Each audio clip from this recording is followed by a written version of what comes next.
I'm back, and today we're going to make some lasagna. The ingredients for the sauce is pretty much here. We got some celery, carrot, and onion. We got some tomato puree, some passata, some red wine for cooking with, Quorn mince, and we've got some MSG. I will explain why we're going to use MSG in this recipe later, so don't freak out. And we got some garlic, and garlic isn't super traditional in lasagna, but I like it. For the bechamel, we got some milk, some plain flour, some butter, and some whole nutmeg. And obviously lasagna sheets, salt, pepper, and whatever else we might need along the way. So to start with, all we need to do is prepare our veg, and we need to get this cut into pretty small pieces, and then we're going to sweat it down pretty slowly, let it kind of sweeten up.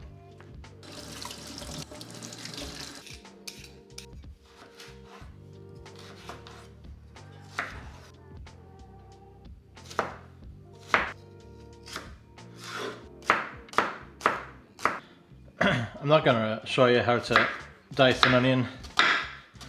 There are so many YouTube videos out there with different opinions on how to dice an onion. If you want to look for one, I'd recommend searching for J. Kenji Lopez Alt's channel. He's got a video on the mathematics of an efficient way to cut an onion. Got our garlic ready. All you got to do to prepare your garlic is take off the ends, give it a hit, take off the skin, crush, and then chop it up. That'll do. Do that for the rest. Alright, that's pretty much all the chopping we need to do. I got some olive oil here, just some plain old olive oil, not extra virgin. Don't use extra virgin for this. I'm gonna get the heat on.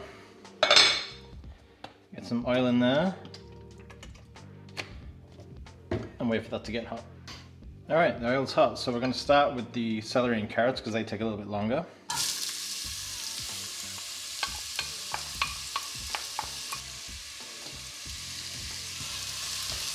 We're going to hold off on the salt for now until it's a little bit cooked. I'm just going to slow this down a little bit, turn the heat down, because we do want it to cook not fast but not slow either. Okay, I think we can go in with some salt.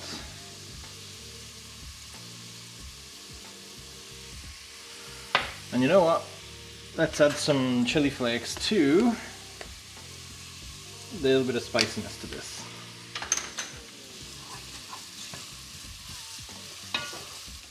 Just let that cook down for a minute.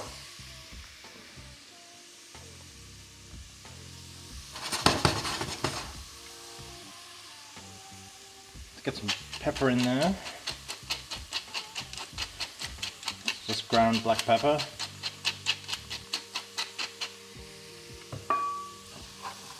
And I think at this point we can add our onions.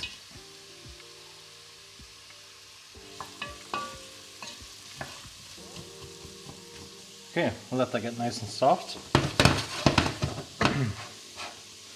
Let our garlic in towards the end. We want to add the garlic towards the end because you don't want it to burn. Burnt garlic will ruin the taste of everything. Just let that sit for a bit for now.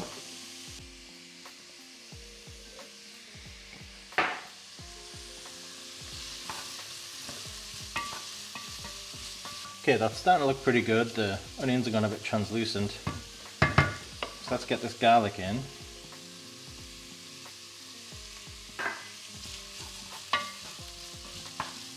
And we'll let that cook down just a little bit more. Now the next steps of this involve tomato puree and red wine. So I've got them here ready so I don't forget to do it. Because I have forgotten before and that's not fun. The smell of just this is amazing.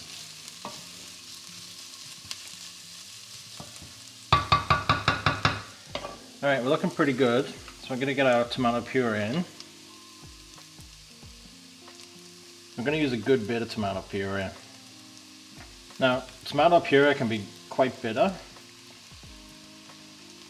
so we're going to cook it down a bit, try and get some of that sweetness back. And then we deglaze with the red wine.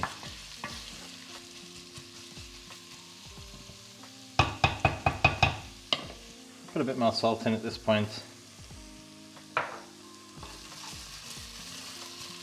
Don't be afraid to let it sit for a minute to get a little bit of crust on the bottom. You don't want too much, you don't want it to burn, don't burn it. But getting a little bit of that on the bottom is good for flavour.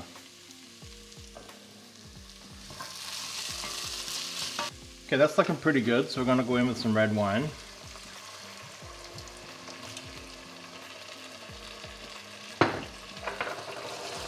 We're going to stir that red wine in and let the alcohol evaporate.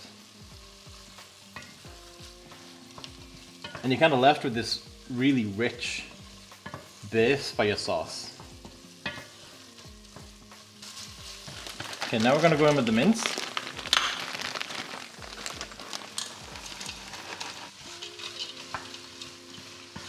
Let's get that nice and distributed. Then we'll go in with the passata.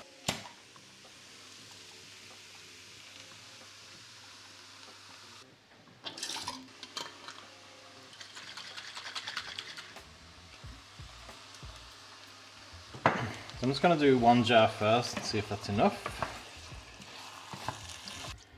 Nope, we're definitely going to need another jar in there. So this is 1400 grams of passata. That's looking better. If it is looking a bit too thick, you can add a bit of water, but for now, we're going to let this come up to temperature, and we're going to go from there. Alright, so this is really going. Don't let it burn on the bottom. I'm going to turn this down a bit. And we're going to give it a taste and adjust for seasoning. Whoops. I'm going to leave my mistakes in. We're doing it live. Let's get that cleaned up. I think I'm going to take it off because it's getting a bit too hot.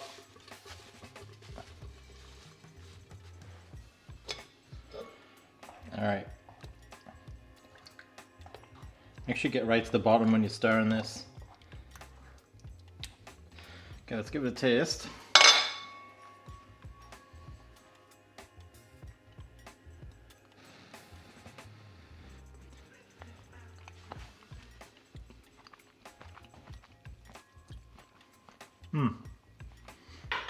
It's come together nicely. We need some salt. And this is where we add our MSG.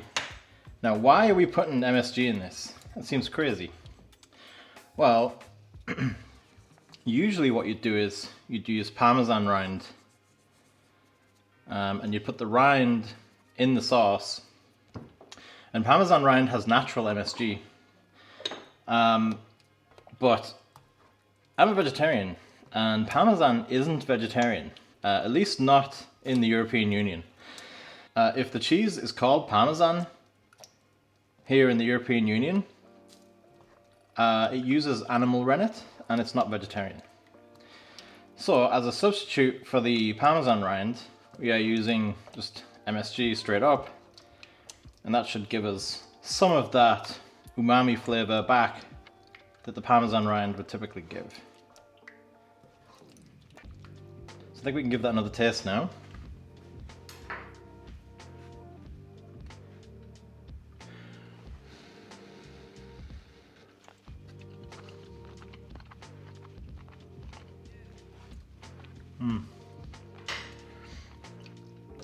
That's really nice. I'm gonna get some more pepper and actually more salt. I know it looks like a lot, but the flow of this isn't really fast. It's got a nice constant stream, so it looks fast, but it's not. Okay, let's give that another taste.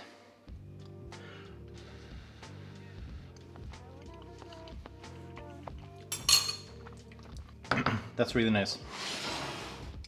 Okay, I'm gonna bring that back on the heat for a while.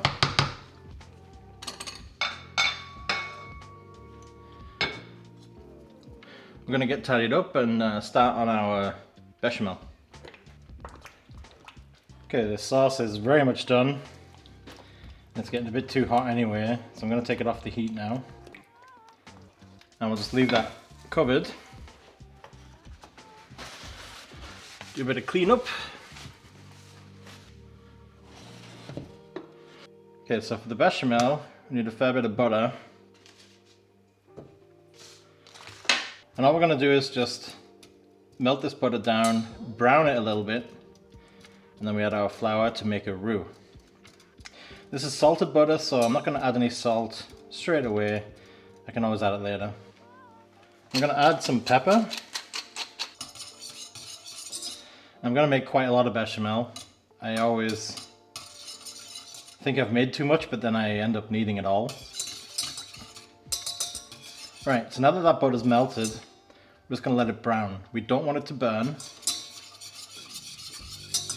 That browning will give it a nice nutty flavour in the bechamel. So you can see this butter's starting to bubble a little bit. And just keep an eye on this so it doesn't burn. Okay, when the butter starts to brown, you can smell it. It gives it this nutty aroma. And you can see the colour starting to change.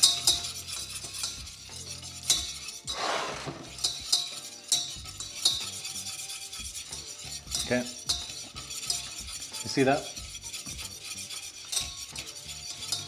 Start getting our flour in. We're not going to measure it. We're just going to add some, and if it's not enough, we'll add some more. Back on the heat. And the smell of this now is like a really kind of caramel, nutty smell. It smells amazing. That's not quite where we want it. I want quite a dry roux. I'm going to add some more. That's closer to what we want. Perfect. Okay.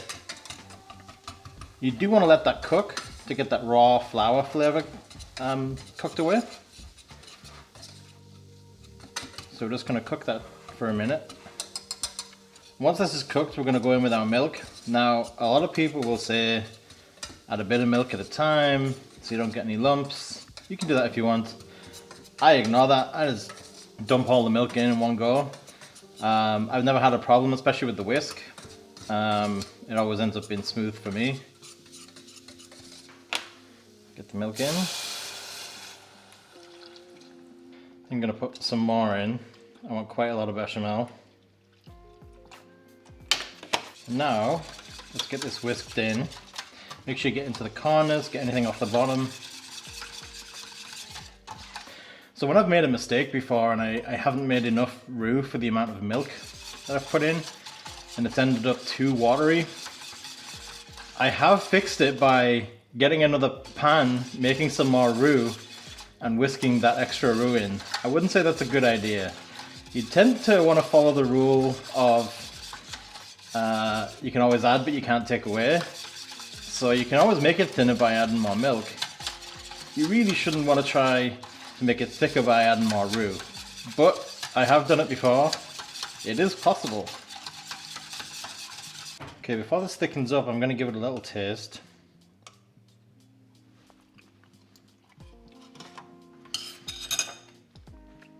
Definitely need some salt, some more pepper.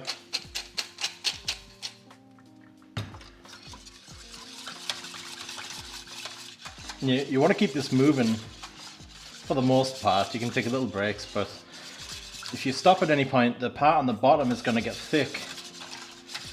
And it's not going to thicken evenly, and it's going to burn on the bottom. Now this is going to get thicker as it gets hotter, and we've just added a lot of cold milk. So it's going to take a minute for this to heat through. So don't worry if it looks really thin to start with. It will thicken. So I can feel it getting thicker now as it gets hot. And while that goes for a little longer, I'm just going to grab something out the fridge that I forgot to get. Mozzarella.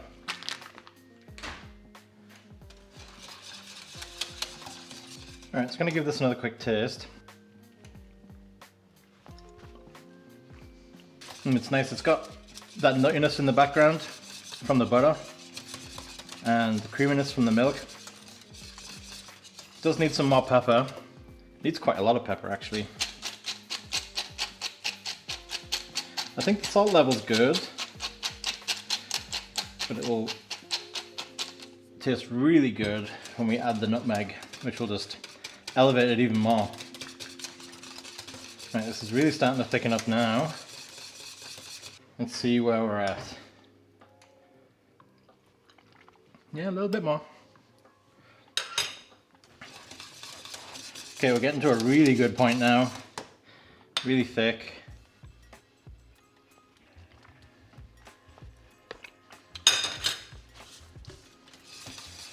Taste is really good. So I'm going to bring it off the heat. It will continue to thicken a bit off the heat. I'm going to do my nutmeg. I'm just going to use a fine grater like this. Just grate it in. If you've got a, what is it, a microplane grater, one with the tiny holes, I think that's what it's called. That's probably best for this, but I find this is fine. Okay, let's get that in. This will also thicken up as it cools. If it's too thick to kind of spread onto the lasagna, just warm it back up a bit. And let's give that another taste.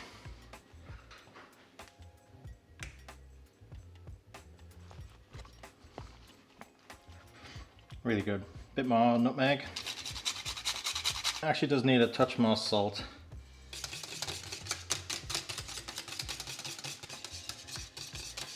Alright, let's give this another taste.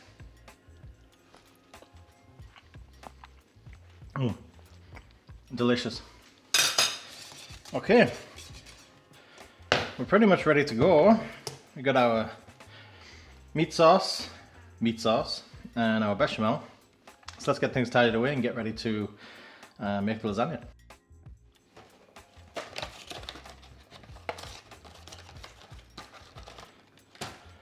Okay, so we are ready to go. First layer should be the sauce. Just a thin layer. My cat's here because she wants cheese.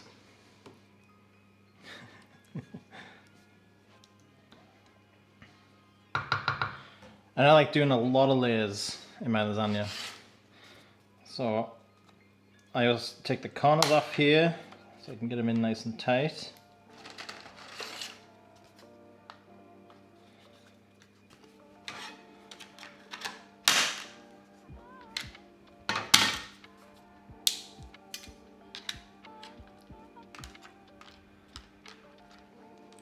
Alright, that's the first layer. Now we keep going.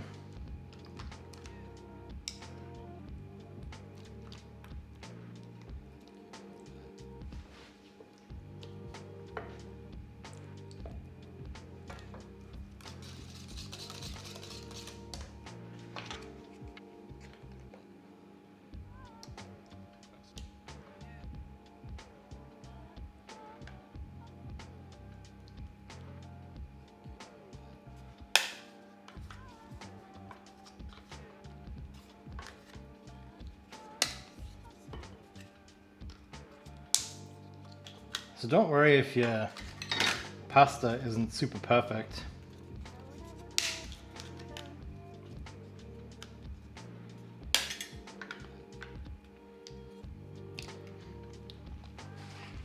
I promise it'll still be good.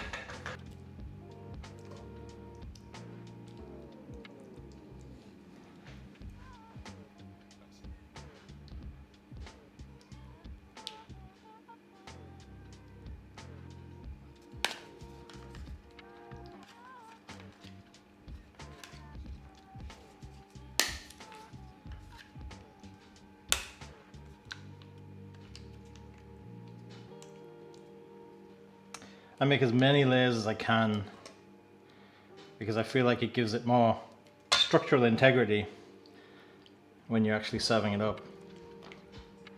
And I like the flavor.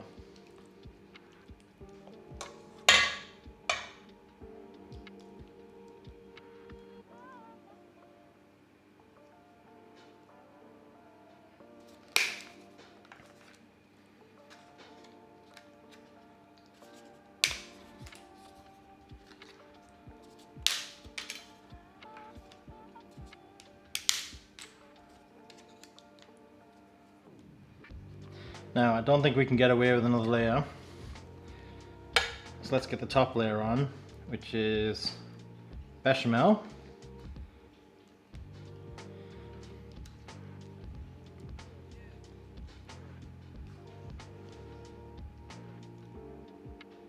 And then we're going to tear up this mozzarella and put it on top.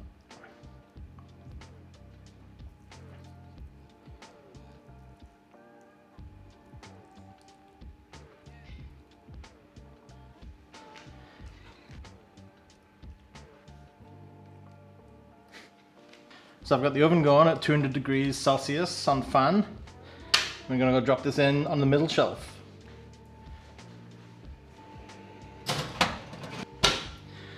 Now we're going to let that go until it looks done. Alright, so this is looking pretty good. I'm going to give it a bit longer to get golden on the top. Then we'll take it out. Okay, for the last minute I'm going to switch this to grill mode. Just to get that mozzarella on the top nice and golden. Alright, so this is done. Okay, so once your lasagna is out of the oven, do not cut into it straight away. You have to wait 10, 15, sometimes 20 minutes before you cut into it. This will help it stay together when you cut it apart. So do let it cool down a bit before you start serving it up.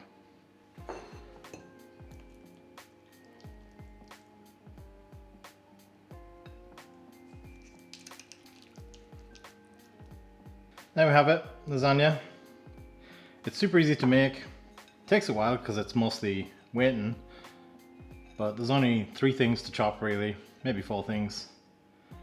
And turns out great.